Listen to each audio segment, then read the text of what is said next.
Shalom, selamat pagi untuk kelas 12 IIS 1 dan kelas 12 IIS 2. Ibu harap kalian selalu dalam keadaan sehat.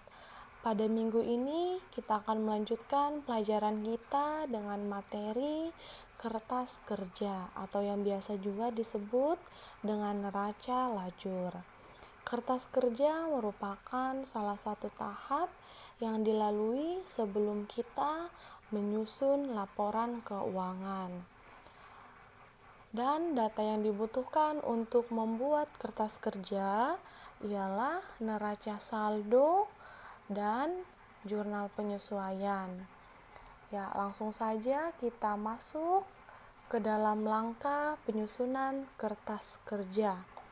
Yang pertama itu memasukkan saldo akun buku besar dalam neraca saldo. Artinya yang ini ya, semua akun ini dimasukkan ke kertas kerja. Nah, berarti ini kita tinggal copy.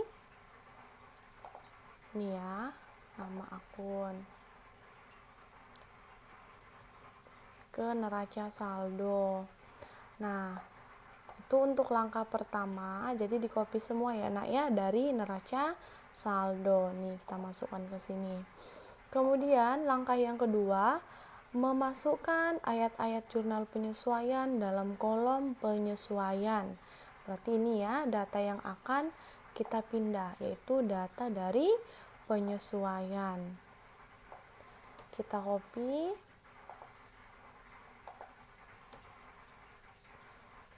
Nah, kemudian kita masukkan jumlahnya masing-masing ini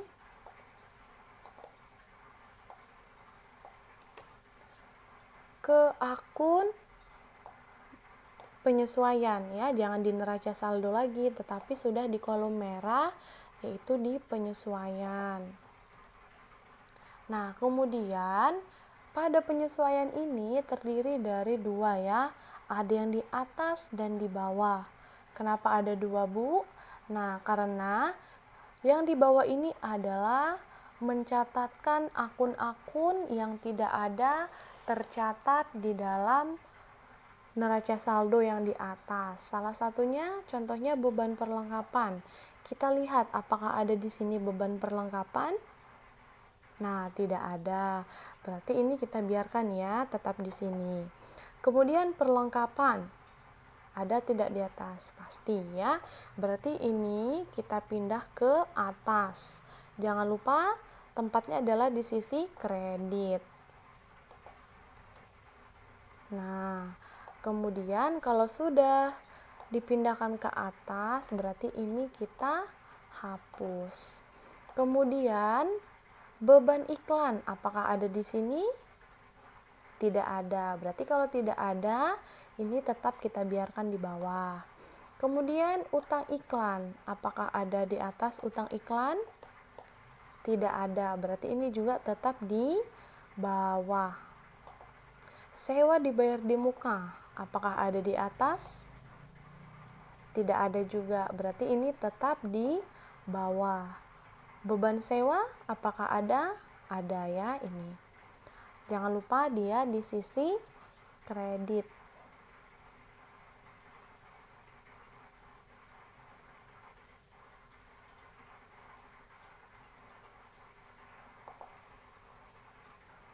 Kemudian kita lihat, oh ya ini jangan lupa juga untuk dihapus. Kemudian kita lihat pendapatan, apakah ada di atas? Oh, piutang dulu, piutang apakah ada di atas?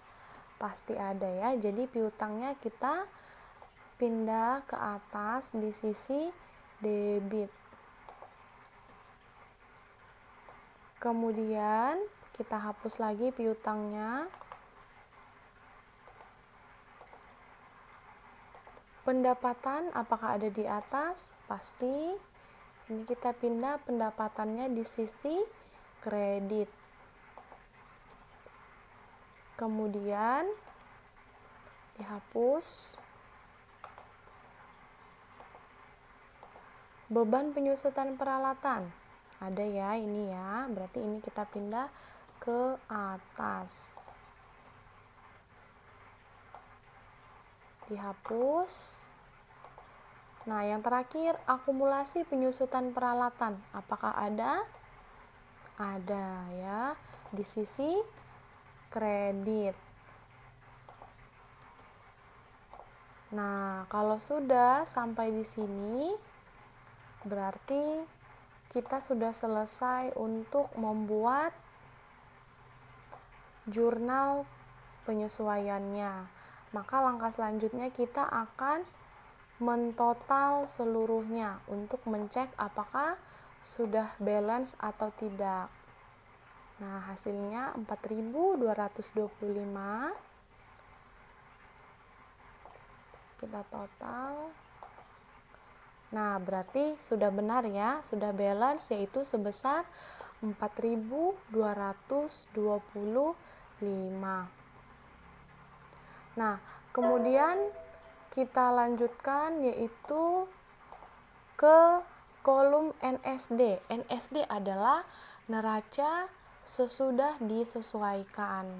Nah, untuk membuat neraca sesudah disesuaikan ini, langkahnya itu kita menggunakan data dari neraca saldo ini dan dari penyesuaian.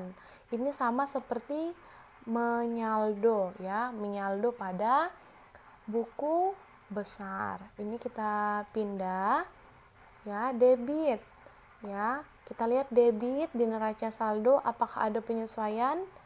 Tidak ada. Berarti kalau tidak ada penyesuaian, itu langsung kita copy, pindah ke NSD.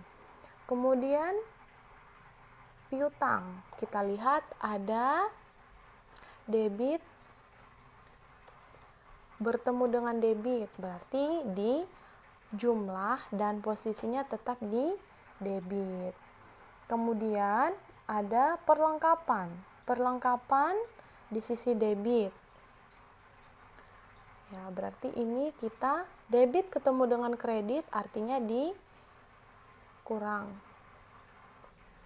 Ya, tapi sisinya harus tetap di debit. Kemudian peralatan tidak ada penyesuaian, berarti langsung kita pindah.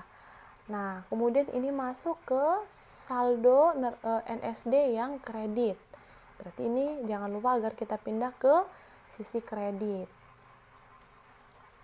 Yaitu kredit ketemu dengan kredit, berarti di jumlah ya. Kemudian saldonya berada di sisi kredit. Kemudian ini ada sisi kredit tapi tidak ada penyesuaian, berarti ini bisa langsung kita pindah ke sisi kredit. Kemudian price juga tidak ada penyesuaian, bisa langsung dipindah di sisi debit.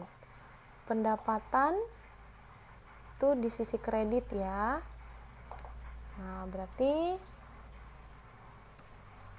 pendapatan di kredit bertemu dengan pendapatan di kredit, berarti ini di jumlah. Nah, kemudian 1.500 tidak ada penyesuaian, berarti ini bisa langsung dipindah ke debit. Kemudian beban sewa itu di debit ya saldonya, berarti tinggal kita kurang ya, karena dia debit ketemu dengan kredit, maka ini akan dikurang. Kemudian 250 beban, ada dua beban ya, tidak ada penyesuaiannya, berarti bisa langsung di copy. Kemudian ini ada beban penyusutan peralatan di sisi debit, berarti saldonya nanti di debit. Ini debit bertemu dengan debit, berarti di jumlah. Nah, itu dia untuk yang di atas. Untuk yang di bawah, karena tidak ada, karena semua penyesuaian ini langsung bisa kita copy. Nah, sampai di sini Ibu harap bisa ya. Lalu kita akan mentotal ya, mentotal jumlah semuanya di sisi debit. sekarang kita akan coba untuk mentotal jumlah neraca saldo sesudah disesuaikan di sisi debit. Ya, sebesar 71.450. Kemudian kita akan mentotal juga untuk di sisi kreditnya. Nih, sudah benar ya bahwa 71.450. Ya, sampai di sini Ibu harap kalian dapat mengikuti ya. Nah, setelah neraca saldo disesuaikan, kita akan memasuki kolom berikutnya yaitu kolom laba rugi. Nah, pada kolom laba rugi ini kita akan memindahkan akun-akun nominal ya atau pendapatan dan beban. Nah, pada kolom laba rugi ini kita juga akan mengetahui apakah perusahaan itu mengalami laba atau mengalami rugi. Nah, jadi laba rugi ini menuliskan akun-akun pendapatan dan beban. Nah, pasti kalian bertanya, lalu Bu, harta, utang, dan modal diletakkan di mana? Nah, untuk harta, utang, dan modal nanti dipindah di kolom neraca. Nah, kemudian yang perlu kalian ketahui juga, untuk kolom laba rugi ini, data yang dipindah itu adalah dari NSD ya, atau yang sesudah disesuaikan. Jangan lagi data penyesuaian atau dari neraca saldo. Untuk itu, kita langsung masuk, kita pindah ya. Ini saldo pendapatan sebesar 46.000 di sisi kredit. Kemudian ada beban reparasi kantor sebesar 1.500, beban sewa sebesar 625, beban listrik telepon sebesar 250, kemudian beban gaji sebesar 9.000, beban penyusutan peralatan sebesar 700. Nah, ini masih ada di bawah ya, jangan lupa untuk dipindah. Beban perlengkapan 250 dan beban iklan sebesar 750. Nah, sekarang kita mau lihat apakah perusahaan tersebut mengalami laba atau mengalami rugi. Kita total ya, sisi debit maupun sisi kreditnya. Nah, ternyata lebih besar di sisi kredit. Jadi kalau sisi kreditnya itu lebih besar daripada sisi debit, berarti perusahaan tersebut mengalami laba. Nah, sekarang kita mau lihat berapa sih laba perusahaannya. Untuk mengetahui labanya itu, kita akan memasukkan pendapatannya itu dikurang dengan beban. Nah, maka dapatlah laba bersihnya sebesar 32.925.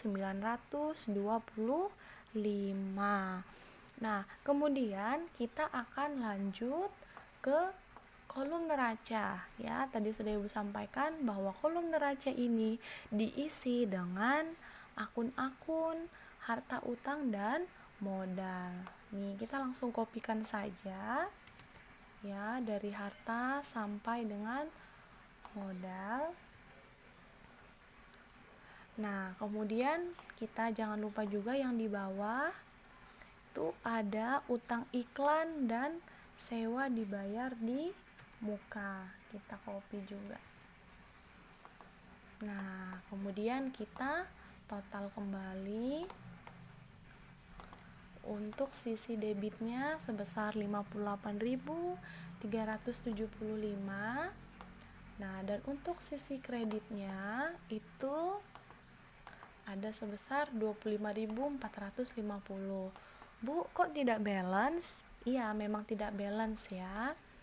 Nah, untuk mengetahui apakah sudah benar atau salah, nah, maka di sini kita akan memasukkan laba ini. Ya, laba dari hasil laporan laba rugi. Berarti kita akan memasukkan sisi debit dikurang dengan sisi kredit. Nah, sama ya. Totalnya sama dengan Rp32.925. Nah, berarti langkah terakhir kita akan mentotal secara keseluruhan. Ya, ini kita total.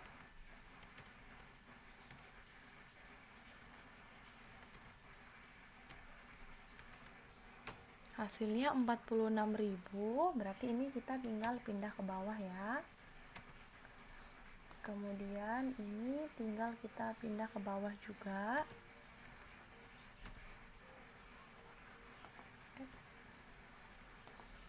Ini saja ya.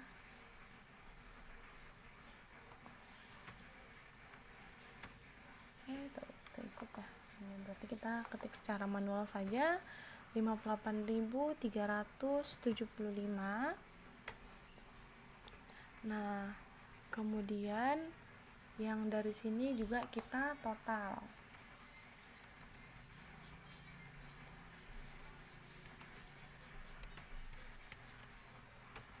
Nah, hasilnya sama dengan 58.375.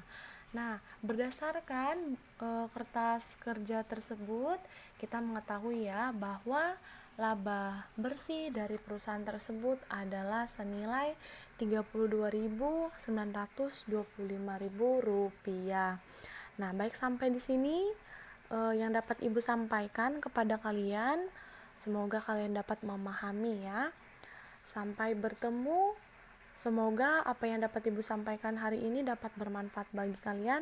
Sampai bertemu di video pembelajaran berikutnya. Tuhan Yesus memberkati.